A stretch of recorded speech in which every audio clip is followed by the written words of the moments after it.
Oi pessoal, eu sou o Eduardo, sejam bem-vindos ao Time Warp, o quadro do Apenas um Trekker que sempre traz um episódio ou um filme aniversariante do dia para que a gente possa discutir e falar e celebrar sobre esse episódio. Hoje, nesse vídeo, eu vou falar sobre o episódio Do It, né, que é o 19º episódio da primeira temporada de Star Trek Deep Space Nine. Muitas pessoas acham que Deep Space Nine só engrena a partir da terceira temporada. Eu não concordo com isso. Eu acho que a primeira temporada é muito boa, principalmente pelo impacto positivo que ela nos causa, né, pela sua diferença em relação ao que a gente estava acostumado a ver na série original e na nova geração. Então eu acho que desde o início, desde a primeira temporada, Deep Space Nine apresenta episódios fantásticos, geniais mesmo, como esse episódio sobre o qual eu vou falar hoje, que estreava no dia 13 de junho de 1993, portanto há 26 anos. Tá no ar o Time Warp.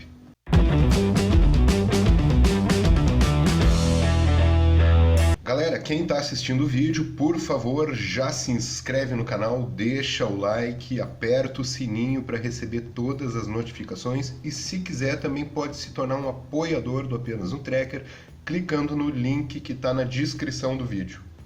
Bom, episódio Do It, né? Mas antes de iniciar propriamente aqui o vídeo, eu preciso fazer um alerta a quem está assistindo.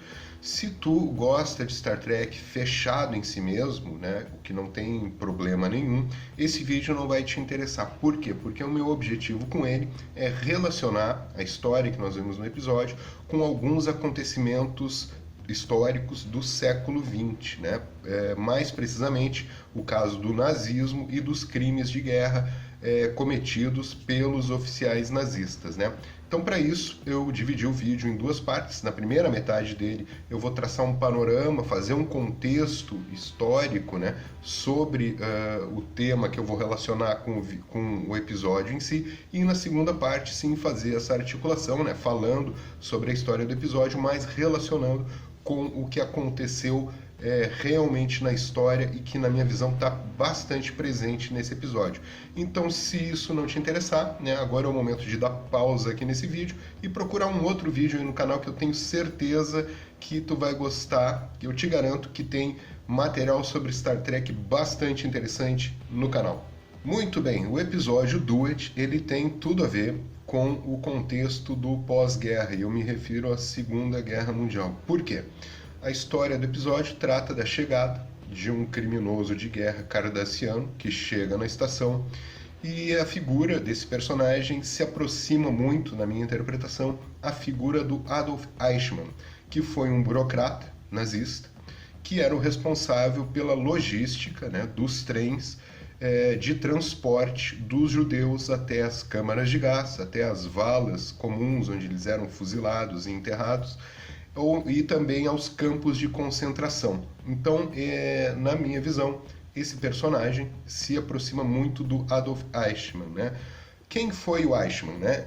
Ele foi esse oficial nazista que tinha essa função que eu acabei de falar, e ele, após a guerra, após o fim da guerra, ele conseguiu escapar da Alemanha e conseguiu se refugiar na Argentina, num subúrbio de Buenos Aires, durante muitos anos, sem ninguém descobrir o paradeiro dele. Até que o serviço secreto israelense, o Mossad, descobriu o seu paradeiro e o sequestrou em Buenos Aires e o levou a Jerusalém, onde ele foi julgado, condenado e executado na forca, né? Esse caso até gerou um incidente diplomático entre Israel e Argentina por causa da atuação do Mossad em território argentino, né, ferindo a soberania nacional da Argentina, mas a questão é que os israelenses, né, queriam muito levar a julgamento esse criminoso de guerra nazista. O relato mais importante sobre esse julgamento foi feito pela filósofa liberal Hannah Arendt, né, uma filósofa judia alemã, que foi contratada pela revista New Yorker, ela radicada nos Estados Unidos, para fazer a cobertura do julgamento do Eichmann em Jerusalém para a revista, né? Escrever artigos ali sobre o andamento, o desenrolar do julgamento, que durou mais de um ano, né? Ele aconteceu entre 1961 e 1962. A questão é que a Hannah Arendt, então, foi incumbida dessa missão, foi para Jerusalém e lá escreveu, né, uns artigos que se tornaram um livro que saiu sob o título de Eichmann em Jerusalém, um relato sobre a banalidade do mal. Então, eu preciso dizer que, antes de entrar na análise propriamente dita, que eu discordo quase que integralmente das teses da Hannah Arendt, principalmente a categoria de totalitarismo que ela usa, que ela expõe num livro chamado As Origens do Totalitarismo, e também esse conceito de banalidade do mal, que é muito fraco, muito vazio. Mas por que... Tá, mas não concordo, então por que eu vou usar no vídeo? Porque, como relato historiográfico, esse livro dela é bastante importante, porque ele é minucioso, ele realmente representa muito bem, fielmente, né, o que aconteceu ali durante o desenrolar do julgamento do Eichmann, né? Apesar da interpretação dela ser muito questionável, como eu vou explicar em seguida. E por que eu discordo da Arendt, né? Eu discordo dela porque ela tenta nos fazer crer que os crimes cometidos pelos nazistas, eles possuem um grau singular de ineditismo. E isso não é verdade. A gente não pode compreender o Terceiro Reich sem levar em consideração a história do colonialismo ocidental e a tradição colonial dos Estados Unidos também.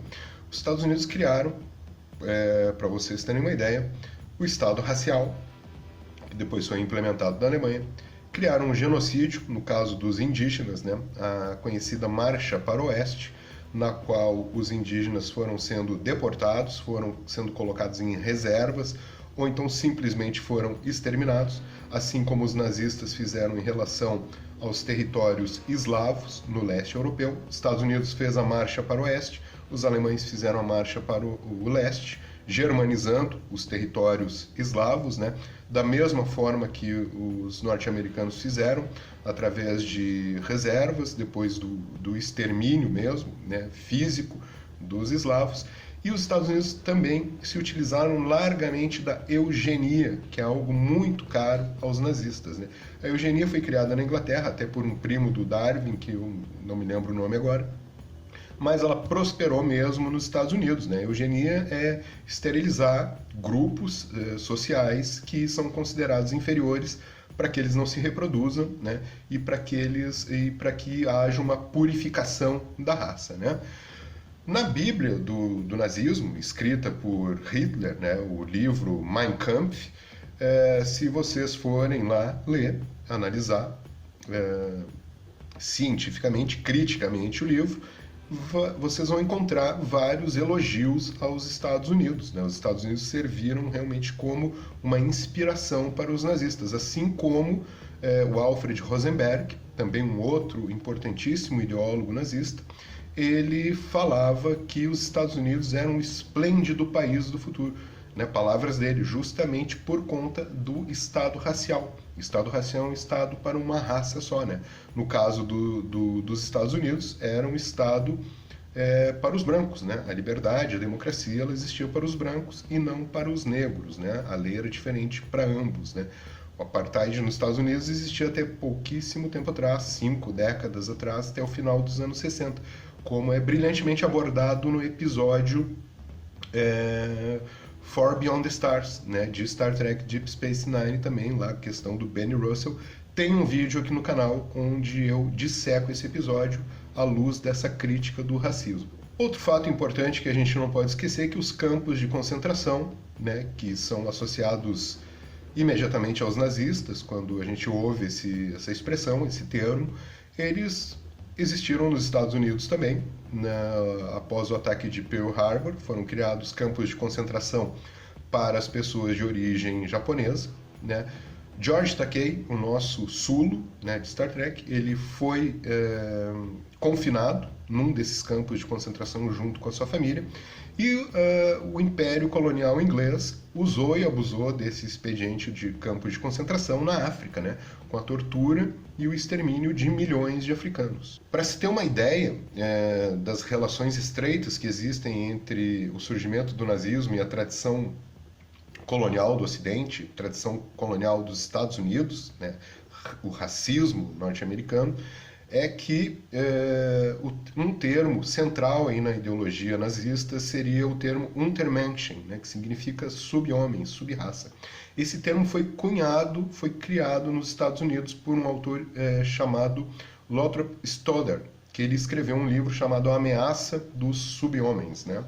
Esse livro foi prontamente traduzido para o alemão e fez grande sucesso na Alemanha, embasando o nazismo, né? Ele foi uma influência, ele exerceu uma influência gigantesca sobre os futuros líderes nazistas. Esse livro foi escrito na década de 20, foi para a Alemanha e ali ele inspirou, né, o movimento nazista como um todo, a partir das suas ideias racistas, né, de que existe uma raça superior e uma raça inferior de sub-homens, né? No caso dos Estados Unidos, eram os negros, né, o que foi adaptado na Alemanha para os judeus. Mas eu estou falando tudo isso por quê? Porque não existe, então, fazendo a crítica da Arendt, né, não existe ineditismo nos crimes nazistas, né? Eles derivam, né, da tradição colonial ocidental. E a tentativa da Arendt de nos convencer disso, né, de que não há parâmetro moral para medir os crimes dos nazistas, que existe um antes e depois, né, há uma ruptura da tradição política do Ocidente a partir do advento do nazismo, que ela chama de regime totalitário, né? E aí coloca no balaio a União Soviética também, que eu não vou entrar nessa questão para não me alongar muito, não fugir muito aqui do tema, né?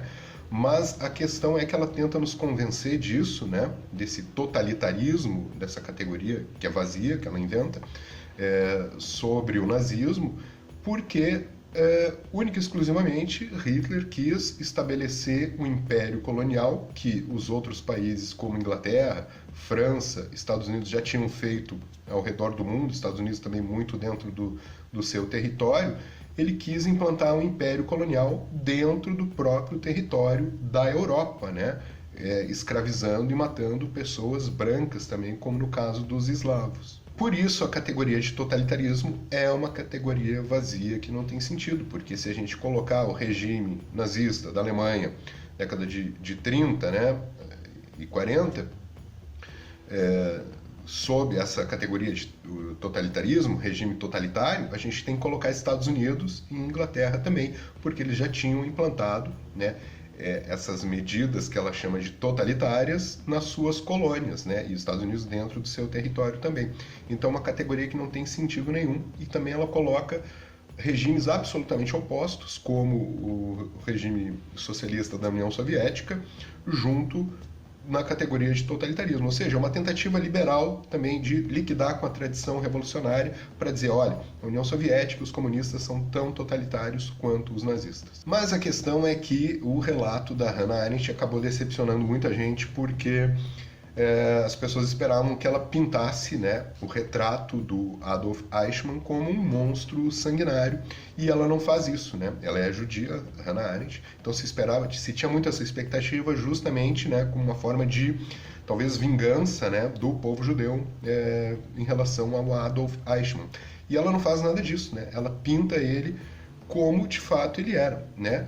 Apenas um burocrata, um homem que tentava fazer o seu trabalho da melhor forma possível e que não via nenhum problema naquilo ali, porque aquilo, né, o extermínio dos judeus era a lei na Alemanha e ele era um homem cumpridor das leis. A Arendt, ao longo do julgamento, ela vai acompanhar os depoimentos do Eichmann e aí ela chega à conclusão de que ele era um homem normal, nas palavras dela, assustadoramente normal, né? Porque ele era um tenente-coronel da SS e ele tinha uma lealdade ao seu país e às leis do país, né? Acima de tudo, acima de todos. O lema da SS, né, que era uma organização paramilitar comandada pelo Heinrich Himmler, né, um dos arquitetos da solução final para a questão judaica, ou seja, né, exterminar os judeus, né, da Alemanha, era justamente o lema deles, minha honra é minha lealdade. Então, quer dizer, o Eichmann ele era um cidadão exemplar naquele contexto da Alemanha nazista, ele era um cumpridor fiel das leis, né? Ou seja, o Eichmann não conseguia ver nada de errado, né, naquilo que ele fazia, embora fosse uma figura que organizou a morte de milhões de judeus através do transporte dos trens que ele era o chefe, né, dessa seção que organizava o transporte dos judeus até os campos de concentração. Então ele não se sentia responsável, né, pela morte dessas pessoas, muito pelo contrário, ele considerava que ele tinha feito um bom trabalho, né, ele era um ótimo organizador logístico, né, do transporte dessas pessoas para os campos de concentração. A função dele qual era? Transportar essas pessoas, né, organizar essas pessoas, catalogar e transportá-las, né. Ele não se sentia responsável. Para ele nunca matou nenhuma pessoa, né? E é verdade, ele nunca matou nenhuma pessoa com as suas próprias mãos, mas ele foi o responsável pelo transporte de milhões de pessoas para a morte. E é justamente isso, então, que a Hannah Arendt vai chamar de banalidade do mal. Ele, como um administrador, como um oficial, um burocrata, responsável pela morte de milhões de pessoas, mas que não vê nada de errado nisso, porque ele estava simplesmente cumprindo, né, as leis do país, as ordens que ele recebia, né? Ele era uma espécie de nulidade, digamos assim, né? Ele era apenas um homem que recebia ordens e cumpria as ordens sem questioná-las. E ele procurava, então, fazer o seu trabalho da melhor maneira possível, né? Otimizar o seu trabalho, bater metas, né? Não via nada de errado nisso. A categoria ela é esvaziada, por quê? De banalidade do mal? Porque isso já tinha acontecido, né, nos Estados Unidos e no Império Colonial Britânico, né? Administradores de campos de concentração na África, por exemplo, do Reino Unido, fizeram exatamente as mesmas coisas que o Eichmann, né? Então essa banalidade do mal que ela atribui única e exclusivamente ao modus operandi dos nazistas, na verdade, não é inédito. Mas a gente trazendo essa categoria para cá, a gente compreende que existe de fato isso, né? Não é exclusividade do nazismo, né? Se é que vocês estão me entendendo. Mas existe essa banalidade, né? Por ser um funcionário que simplesmente cumpre ordens por ser um cidadão leal, fiel às leis do seu país. Bom, traçado esse enorme panorama, né, sobre a ideologia nazista, sobre o Eichmann, sobre os seus crimes e sobre como a Hannah Arendt abordou, né, essa história, eu chego propriamente agora no episódio propriamente dito, né, aliás. O episódio ele foi baseado num romance que foi escrito nos anos 60, no final dos anos 60. O plot, né, do episódio, as duas autoras que pegaram e elaboraram a ideia do episódio, elas se basearam nesse livro, né, do Robert Shaw, que se chamava The Man in the Glass Booth, que em tradução seria O Homem na Cabine de Vidro, né, que faz uma referência direta ao Eichmann, né, como vocês podem ver na imagem agora. O Eichmann passou todo o seu julgamento dentro de uma cabine de vidro para evitar que ele sofresse um atentado e para que o espetáculo ali do julgamento pudesse, né, chegar até o fim com a sua condenação e sua execução. O livro foi vendido, os direitos do livro foram vendidos para uma peça de teatro que fez muito sucesso na Broadway, e o plot do livro falava no seguinte: um cara, um judeu rico em Nova York, que vivia uma vida de ostentação, acabou sendo preso e levado para Israel, que na verdade ele não era um judeu, era um nazista, né, que tinha cometido crimes de guerra. Ou seja, é uma história muito semelhante aí a do Eichmann, né? Mas a partir desse plot, então, essas duas autoras pegaram e elaboraram a história, e aí ele foi roteirizado pelo Peter Allen Fields, que é um cara que escreveu diversos roteiros para Star Trek, mas ele se destaca nada mais, nada menos do que por ter escrito The Inner Light, né, da nova geração, e In the Pale Moonlight, né, de Deep Space Nine também, que são dois dos grandes episódios assim, mais icônicos de Star Trek em todos os tempos, né? Então o cara realmente ele tem o dom de escrever grandes episódios, como ele escreveu Do It. Então vamos lá agora para o episódio e as suas relações com o nazismo, né? Muito já se tem se falado sobre os cardassianos representarem os nazistas e os bajorianos representarem os judeus, né, sofrendo a opressão por parte dos nazistas, né. Ou também se coloca uma outra interpretação de que os cardassianos são os judeus, os israelenses, né, oprimindo o povo palestino. Mas se a gente pensar agora em termos desse episódio, né, especialmente, fica claro, né, ao menos nesse episódio, que os cardassianos representam os nazistas e os bajorianos representam os judeus, né? No episódio Do It, como é que ele começa? Chega na estação um cardassiano que se identifica como Amin Maritza, que possui uma doença chamada Kalanora, que é uma doença que só poderia ter sido contraída num dos campos de concentração dos cardassianos, onde eles confinavam os bajorianos para que eles trabalhassem até a morte ou fossem executados ou morressem de fome, de doenças, né? E ele trabalhou no campo de concentração de Galitep, né? Ele se apresenta como um simples arquivista do escritório da administração desse campo, ou seja, né, um trabalho burocrático, um trabalho que não teria uma implicação direta com a morte dos bajorianos nesse campo, à semelhança do que era o trabalho do Eichmann, né, que na verdade nunca matou nenhuma pessoa com as próprias mãos, mas o seu trabalho evidentemente estava relacionado, né, às atrocidades que se cometeram contra os judeus, da mesma forma que as atrocidades cometidas pelos cardassianos contra os bajorianos. O Maritsa é detido imediatamente para averiguações, né, sob a autoridade ali da Kira, e ele acaba confessando que na verdade ele se trata de Gul Darhil, né, que era o responsável pelo campo, né, de Galitep, né? Ou seja, ele era o culpado direto realmente pelas mortes de todos os bajorianos naquele campo, né? O Cisco e o Odo começam a investigar se aquela informação realmente procede, e eles chegam à descoberta de que o Gul Darhil morreu alguns anos antes, morreu dormindo, né? A semelhança de muitos líderes nazistas que escaparam de qualquer tipo de julgamento ou punição, que morreram, né, incógnitos em diversos lugares do mundo, principalmente no Brasil, na Argentina. A gente sabe de alguns casos de nazistas que se refugiaram, né, e nunca foram descobertos e morreram impunes. Mas daí tem uma cena antológica em que ele está se confessando para Kira como Gul Darhil, né, por ter que cometeu aqueles crimes terríveis. Ele diz para ela o seguinte: o que tu chama de dia de genocídio, eu chamo de dia de trabalho. Ou seja, uma cena pesada, realmente muito forte. É um episódio bastante denso, bastante pesado, por tratar de um tema que a gente consegue relacionar diretamente com acontecimentos históricos reais. Nessa confissão ele se aproxima, né, diretamente do Eichmann, né, e o seu envolvimento com o Holocausto judaico, né, porque o genocídio, né, do povo judeu era nada mais, nada menos do que o dia a dia de trabalho do Adolf Eichmann na Alemanha nazista. Seguindo a gente no episódio, então dá uma outra reviravolta e aí se descobre que realmente, né, ele não era o Gul Darhil, ele era de fato o arquivista do campo de concentração, o Emin Maritsa, né? E por que ele se dizia, né, tentava fazer com que as pessoas acreditassem que ele fosse o Gul Darhil? Porque ele se sentia tremendamente culpado, e aí muito diferente agora do Adolf Eichmann, que nunca manifestou nenhum tipo de remorso, nenhum tipo de arrependimento, porque para ele era apenas o trabalho normal, o que ele fazia.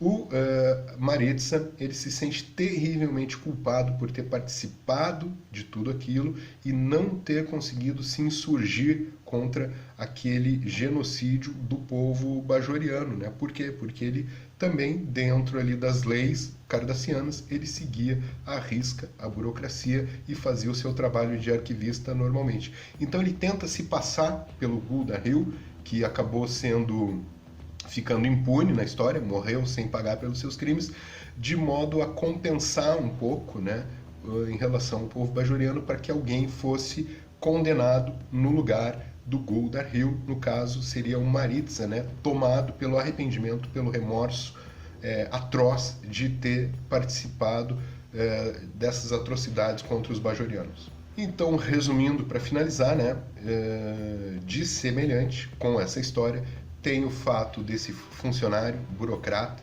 ter atuado diretamente no campo, nunca se insurgiu, porque sempre, no caso do Maritsa, não teve coragem. Do Eichmann a gente não sabe se ele teve coragem ou não, acredito que não, ele trabalhava acreditando realmente que estava fazendo simplesmente um trabalho normal. O Maritsa também fazia um trabalho normal de arquivista e contribuía, assim, para o genocídio dos bajorianos, como Eichmann contribuiu para o genocídio dos judeus. Mas, e aí a diferença é que o Eichmann é executado pelos israelenses no dia 1º de junho de 1962 e o Maritsa acaba morrendo, né, pelas mãos de um bajoriano ali no Promenade, né, sendo atacado por um bajoriano radical que tira a vida dele e ele morre numa cena bastante dramática ali, sendo amparado pela Kira, né, no Promenade.